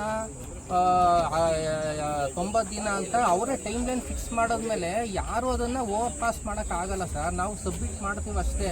ಅದಕ್ಕೆ 60 ದಿನ ಟೈಮ್ ಅಂತ ಅವ್ರು ಟೈಮ್ ಇಟ್ಕೊಂಡ್ಬಿಟ್ಟಿರ್ತಾರೆ. ಅದು ಆಗೋ ಗಂಟ ನಾವು ಕೇಳೋಕ್ಕಾಗಲ್ಲ. ಈಗ ನಾವು ಹೋದ ವರ್ಷ ಜನವರಿಯಲ್ಲೇ ನಾವು 11 ನೋಟಿಫಿಕೇಶನ್ ಮಾಡಿದ್ದೀವಿ. ಇನ್ನು ನಮಗೆ 19 ನೋಟಿಫಿಕೇಶನ್ ಆಗಿಲ್ಲ.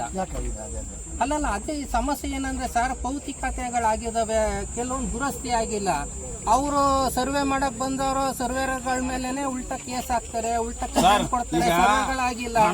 ಈಗ ರೈತರುಗಳು ಅವ್ರು ಯಾಕೆ ಹಂಗೆ ಮಾಡ್ತಾರೆ ಹೇಳಿ? ಈಗ ನಿಮ್ಮ ಅವ್ರಿಗೆ ಅಟ್ಲೀಸ್ಟ್ ನಾವು ನಿಮ್ಮ ಭೂಮಿನ ಹಕ್ಕೋರಿ ಮಾಡ್ಕೊತಾವೆ ಅಂತ ಒಂದು ನೋಟಿಸ್ ಅವ್ರು ಕೊಡ್ಬೇಕಲ್ವಾ? ಅದು ಮಾನವೀಯತೆ ಅಲ್ವಾ? ಅದು ರೈತರು ನೋಟಿಫಿಕೇಶನ್ ಇಲ್ಲ ಸರ್. ನೀವು ಈಗ ನಮ್ಮೂರ್ಲಿ 24 ಜನ ಹಕ್ಕೋರಿ ಆಗದೆ. ಈಗ ಹಕ್ಕೋರಿ ಆಗಿರೋದು 24 ಜನದಲ್ಲಿ ನೀವು ಒಂದು ನೋಟಿಸ್ ಕೊಟ್ಟಿದ್ರೆ ಒಬ್ಬ ರೈತರಿಗೆ ಇದು ಏಕಾಏಕ ಬಂದು ಅಳತೆ ಮಾಡಿದ್ರೆ ಯಾರನ್ನ ಬಿಟ್ಬಿಟ್ಟಾರ ರೈತರು ಜಮೀನ? ಅವರು ಇದು ಚರ್ಚೆ, ಇದು ತಿಳುವಳಿಕೆ. ಈಗ ಇದೆಲ್ಲ ಈಗ ಹೇಳ್ತಾರೆ, ಅದು ಚರ್ಚೆ. ಇದು ಈಗ ಸಂಬಂಧ ಇದಕ್ಕೆ ನಾವು ಅವ್ರ ಮೇಲೆ ನಾವು ಇದು ಮಾಡೋದು ಬೇಡ. ಈಗ